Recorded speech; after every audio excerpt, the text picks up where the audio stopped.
So there is an enormous advantage and an imperative for companies around the world to really understand the nature of big data, how to access it, how to structure it, and how to allow the data to drive its decisioning systems, and maybe most important, when the insights become apparent, how to make sure those insights are used by the corporation effectively.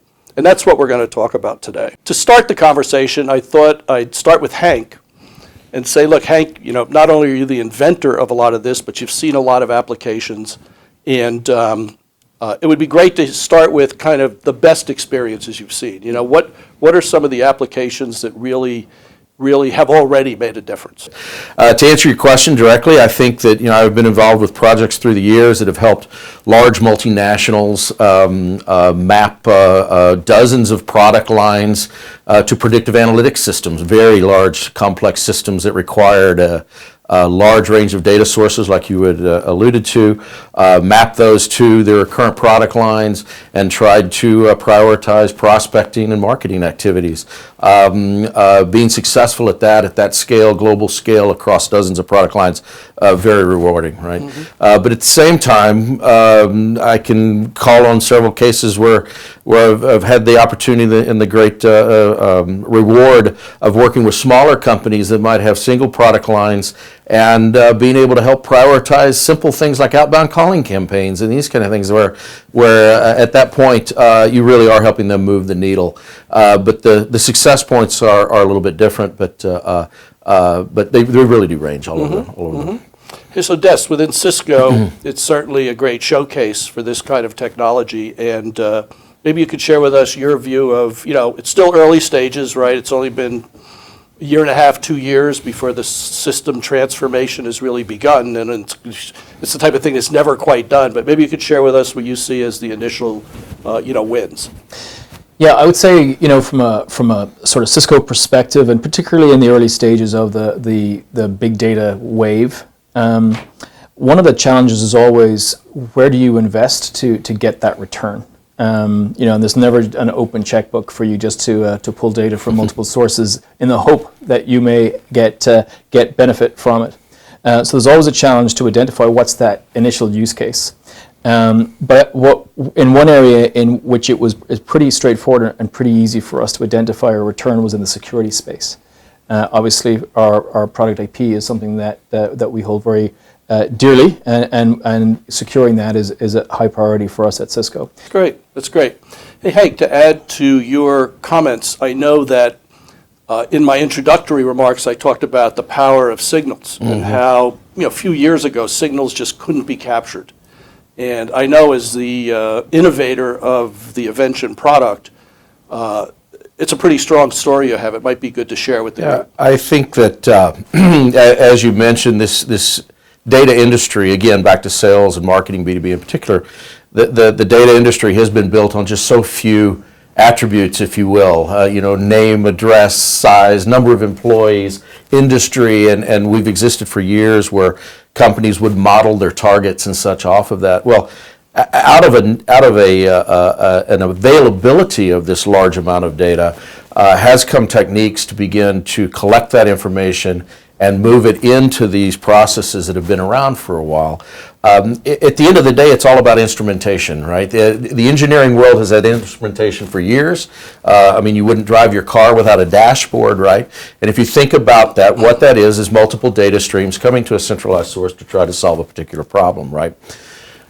In the sales and marketing world, our instruments have been limited in the past, right? So in an attempt to try to increase the number of inputs, we, as data innovators, have had to come up with techniques and approaches to pull that in. Signals is one of those. Signals is our approach to try to collect disparate and different data, and pull it into one place and mix it in with those processes that are already in place for some of the predictive systems and such like that. It's proven to be very, very, very positive and quite necessary, I think, if we're going to move down the road in terms of taking the industry to the next level. Yeah, so for our audience, what would be one or two examples of the signals that seem powerful. Yeah, you would have, the generic signals. Are the companies growing? Are they going through executive changes? Are they having legal troubles, going through M&A activity? All of those are relatively generic high-level signals. But you could also have indications or numeric indications as to whether or not they happen to be green, whether they happen to be politically active, whether they happen to be involved in fracking. All of those are measurable. And all of those can be, in a sense, compiled into numbers. Mm-hmm. Numbers then can be added up and put into mathematical models to try to understand propensity. Yeah, I think that's a very innovative and interesting aspect of your invention. Mm-hmm. Hey, Des, the other thing I wanted to ask you is, I think one of the most interesting things Cisco's done under your tenure in the marketing and sales information effort was to come to the realization that not all customers are equal. Right? Some customers, the value of having quality data on the small number of customers that represent the biggest part of the potential is a very interesting invention that you've made, in that we're accustomed to having the same data on all businesses, whether they're big or small, in terms of potential. And I think you approach this in a very innovative way that I think that our audience might be interested in terms of strategically dividing that audience into most important, next most important, et cetera, and then adjusting the data quality proportionally. Could you share some of that experience? Yes, obviously Cisco values all of our customers, but I think, if we look at the data sets that we had, again, back 2-3 years ago, the universe of that data was about 15 million customers totally worldwide.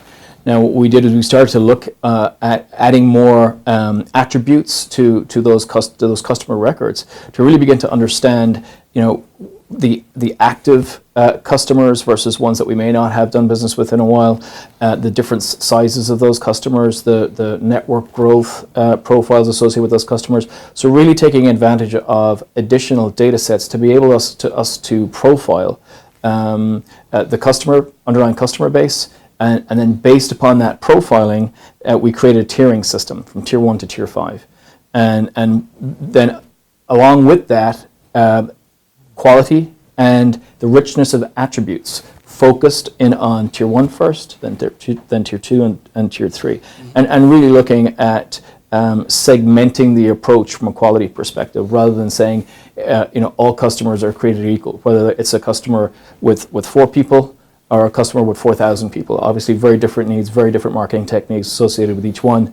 Therefore, I think this approach helped us tremendously to break the problem down and move the needle very, very quickly in each of the segments. Mm-hmm. And in particular, you might even have different data sets for different tiers, right? To your point, the 4,000 person company might need different data to really understand their operations and needs versus the smaller one, right? Exactly. I always think of sort of the diverse data needs in these problems. It's almost like cooking, right? Where you have all of these ingredients, all of these data ingredients available to you, but you really have to have an idea of what it is you're trying to cook, right? And then you go out and grab the right ingredients. So certain data sources might not, as the data sources begin to increase and there's more things you can pull off the shelf, right, to solve some of these problems, certain understanding what it is you're trying to get to, who you're servicing, what problem you're after, really begins to then direct you to the data that you need. Right. Yeah, and again, those additional attributes. So if you look at that example around the 4-person company, if you then were able to look, well, within that industry, a 4-person company that became a 40-person company that became 400. Right. Here's what happened. Here are the other products. So from positioning of additional products, for instance, within as they grew and as they crossed over the tiers, it really kind of helped us understand the customer and the customer needs so much better. Yeah, I think that's a very interesting approach. And I think the other aspect for our audience on that approach is it might be a good way to start. As you mentioned, there's not unlimited money for everything all the time, right? So how do you start? And maybe the best way is to select a relatively small set of your customer base, but kind of the most critical at the moment, and evaluate how these big data techniques might advance the decisioning around that set, and then slowly expand into the other tiers. Exactly. Again, not that they're not, look, 4 employee companies, if there's 40,000 of them as customers, it makes a big difference, right? So it's not that they're not important, they just need to be serviced differently. Exactly, a different approach toward it. And I think, again, that it's just that predictive piece of it, right? As they grow, then what's the next marketing sort of approach for a company that's going through a growth phase, et cetera? Yeah, and it's interesting, in order to actually attack that, you have to have some time-based information on your success stories, which is really the next dimension of data, right? I think that when most people think of, sort of marketing data or whatever, they think of, well, I've got a company or an executive contact and I have certain attributes about them, right? Well, the smart data thinkers realize that those attributes change every single day. Right. And if you're not tracking them in that time dimension, then you're losing probably the majority of the value of that data element. Now, certain ones don't change, but the majority of them do. And so when you're looking at a signal or a metric or even something as rudimentary as employee counts, to your point, if you're not watching them over time, then you're really losing out. So you have to track it in time as well. Yeah, and I think that point gets to the heart of the opportunity in that we're moving from this static compiled data model into a time-based model, dynamic, time-based information services approach. Right? And aligning it at different levels and mixing the right ingredients at the right times for the right customers. You guys were way ahead of the curve in terms of the very first step of appreciation of this problem is, do I have a centralized view of my customer, and is it clean and up to date? Because you can't attach any of these varied attributes and varied data points if you don't have that first step in place, right? Do I actually have I centralized that information? Yeah, that's a great point. Expanding on both the benefits and the disadvantages. I know one of the things I hear all the time is companies asking, how do I create the golden record, right? I have a customer record. It's in 15 different systems. Every system has a slightly different representation of it, to the point of not only data fields, but the accuracy of those fields. I mean, it's common to have the same customer have 16 different addresses, and it's just, it's been a challenging problem for 45 years. How do you take these diverse data sets, put them together in a clean format so that all the decisioning systems in the company can benefit from a true kind of customer record? And look, I know there is no perfect system for this, particularly at a company like Cisco where your customers are, it's every country in the world, right? It's not just golden records for the U.S. It's a global business. Maybe Hank, we could start with you because you see this every day, right? It's really a tough problem, and I'm sure our audience would want to hear. Yeah, I do, and it really is a reflection on how the industry is changing in general from a technology and approach standpoint. Again, sort of a yesterday approach of, I'm going to be a data company that owns all my data, shows up once a month and drops a file off at a customer, and comes back 30 days later and drops another file. Those days are gone, right? The data sources, the sheer volume of data sources that are out there now make it impossible for any one company to own it, and no one company would want to own it. To your point, there's data exhaust coming off of all these operational processes from all sorts of sources, and the job is to aggregate them and create a process around them. And that's just the way that technology in general today is approaching multiple problems. Airbnb doesn't own any condominiums, but yet it's the largest lodging online site. Uber doesn't own any taxis, but yet they're the largest service, right? Not owning the data, aggregating that data, which is what we do, and then providing that back out, putting the services around it, that's the future, because it allows you to scale, allows you to take the growth of the data in place. Now, to your point, there's challenges with doing that, but those challenges are very different and take a different approach than an old school, I'm going to own the data and show up once a month and drop it off. Yeah, I think in your approach too, it's interesting that it's not just computing, right? It's a combination of technology and human effort to really make the data, allow the data to be as correct as it can be for the elements of the data where that makes sense. Yeah, what happens in this world a lot is that certain data elements will be identified as highly useful, right? Back to the cooking, I need that particular ingredient and I need it in bulk. Well, what you'll find in the real world is that it might or might not be readily available with great coverage. I might be able to get that number or that attribute or that metric in limited amounts across multiple companies, for example. So then our job then is to take the information we do have and if necessary extract and model and fill in all the gaps and the holes, right? What we want to do is source from the source, obviously, as much as possible, but realize that we have the responsibility to fill the gaps and holes before we deliver that data downstream to consumers such as Cisco. Yeah. And I know, Des, this was a challenge here, right? There's so many operational systems, so many different representations of a customer, and I know that in the work you did, it was not only kind of world class, but even enlightening for the company to truly understand how many customers it has, where, when all this data can be normalized. Yeah, and probably even before my time, there was a big effort to centralize that customer record. I think really, over the last few years, what we realized was, step one is centralizing them. Step two is really taking advantage of the different data types. There's your introduction, the different, the dynamic data types, search, all the other types of data that are out there.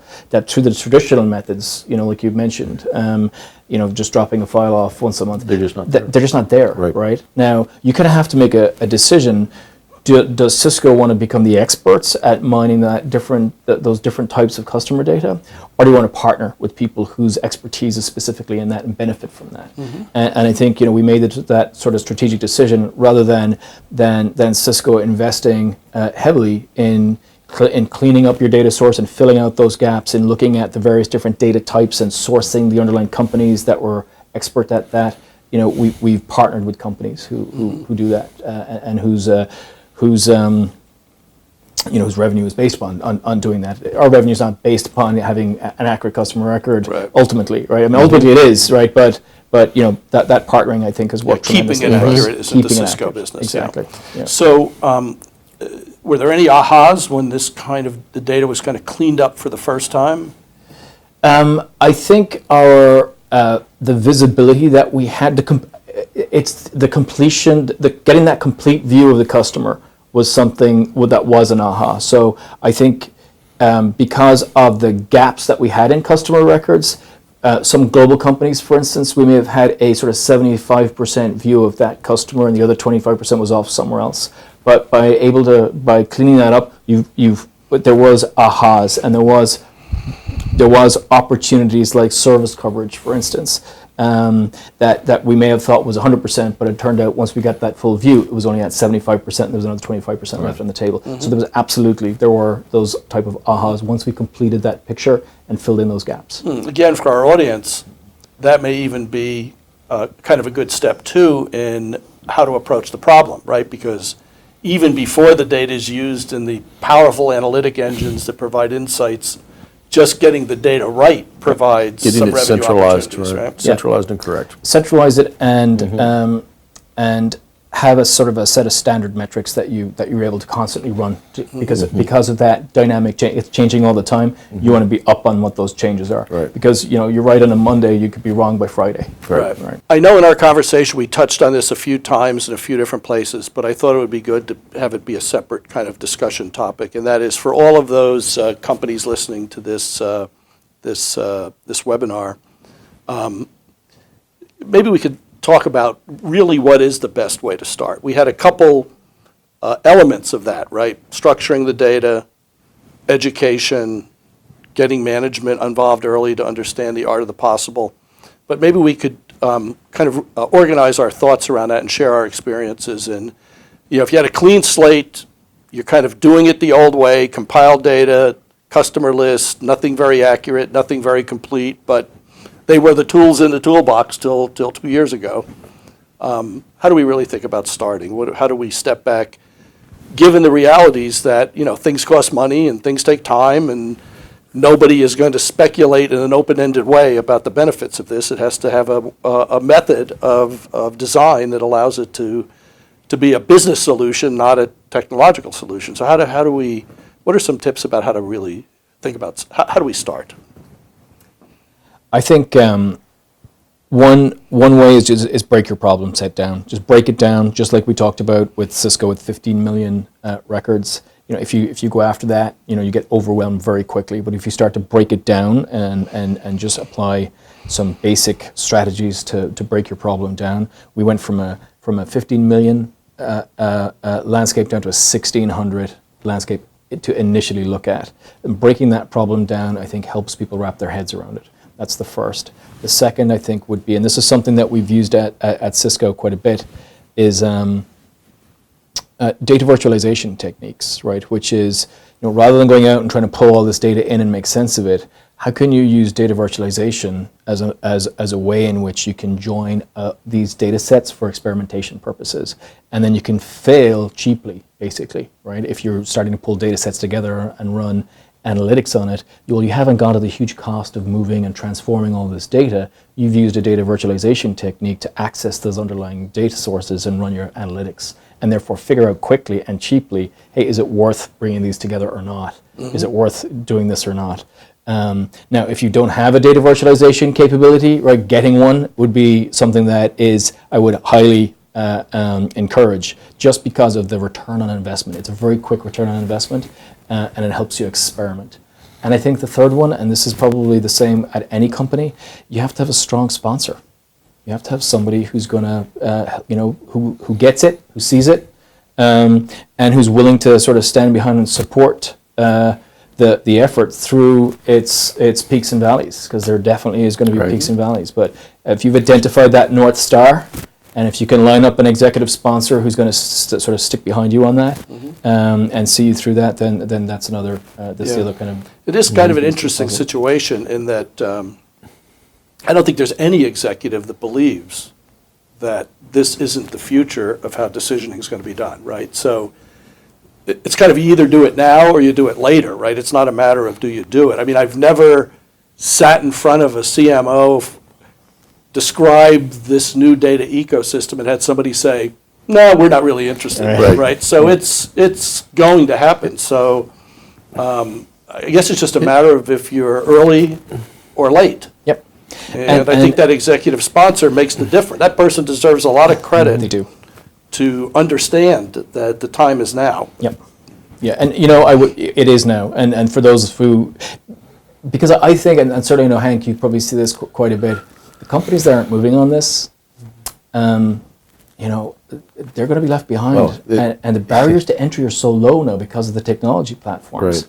Right. Their asset, it could be gone like that. Right. As little as just a few years ago, it was considered a competitive advantage to be talking about this and doing these kind of things. Now it's table stakes, right? And if you're not doing it, you're already behind. You're running a 100-meter dash starting 10 meters back. But I fully support what you just said. You got to start with people, right? So if you're an executive that wants to move on this, then find and empower a champion in your organization.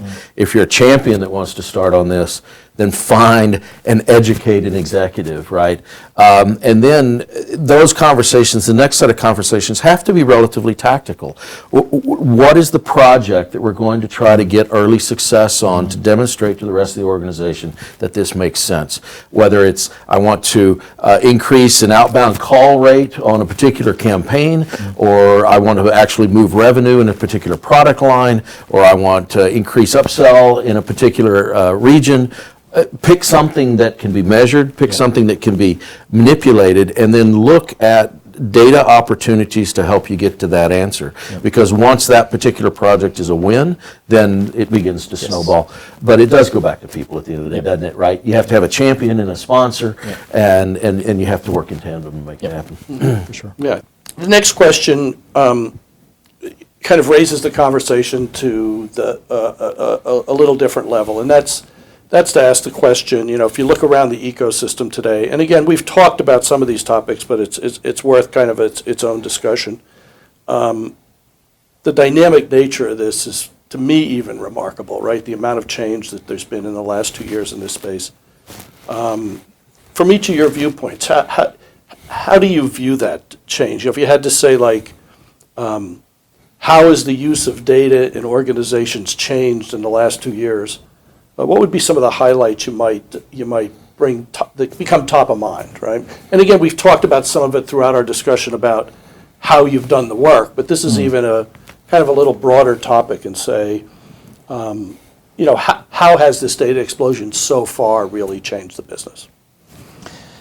I would say from a Cisco perspective,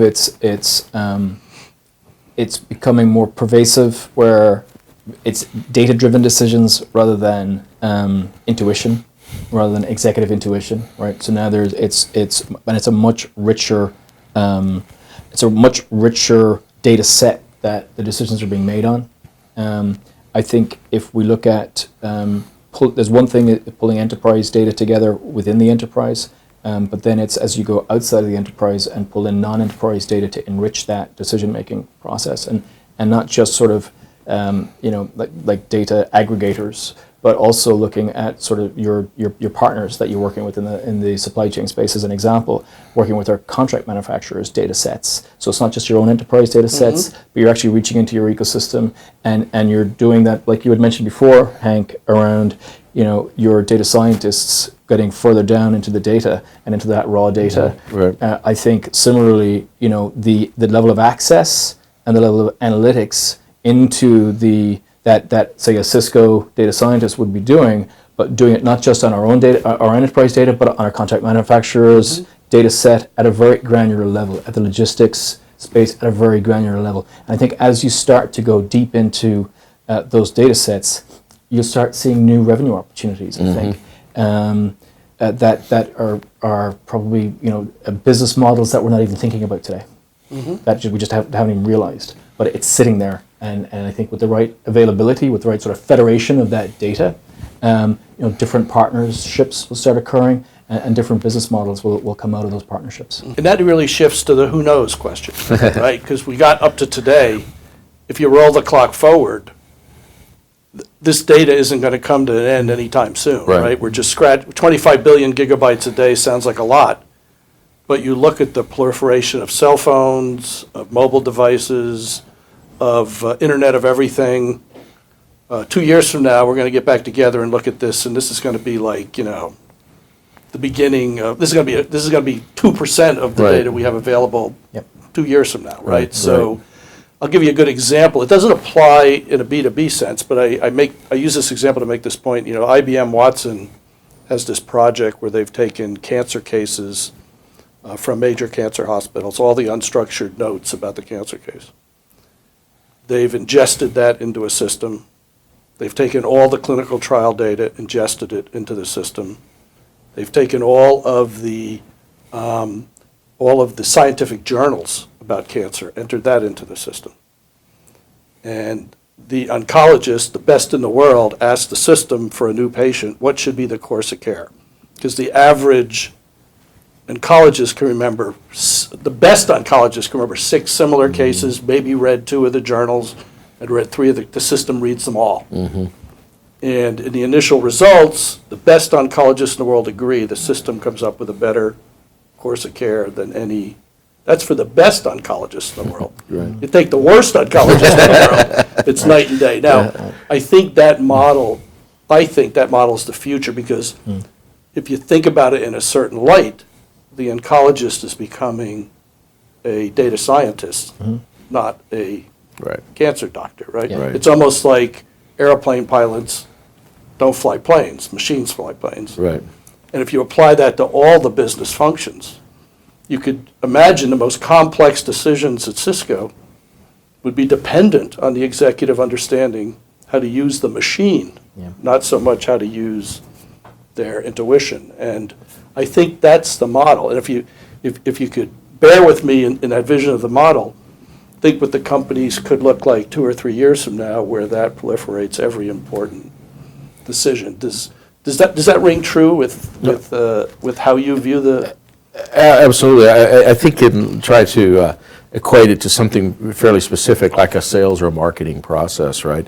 If you think about those processes now and what a salesperson, let's say, has to go through in order to close a deal, right?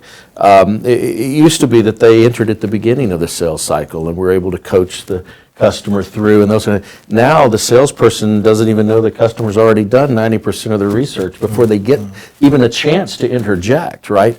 Well, what these types of systems do is allow those salespeople to have all that information of what's already happened so that they're not at a disadvantage when the customers come. And so it's the same thing. You're building it from the foundation up, right? And anything the systems can do for you are things that you don't have to do. So you work on the next order problem up. And I think that's true in almost any function. But we're, at the far end of this, and I always, maybe get off the rails here a little bit and flip the tables, I see a future where the consumers are empowered as much as the businesses, because we talk about our ability to help businesses sell to consumers, right? But imagine this same information being available to consumers coming back the other way. And now all of a sudden I could say, look, this is the characteristics of businesses I like to do business with, right? I like them to be green. I like them to be, invested in this kind of volunteer hours. I like them to be doing that. And before I buy anything, let me know how this company stacks up against my own criteria. And so sort of the democratization of data, if you will, so that kind of off the rails and back. But I think that's where we're heading. It could be very, very interesting in the future.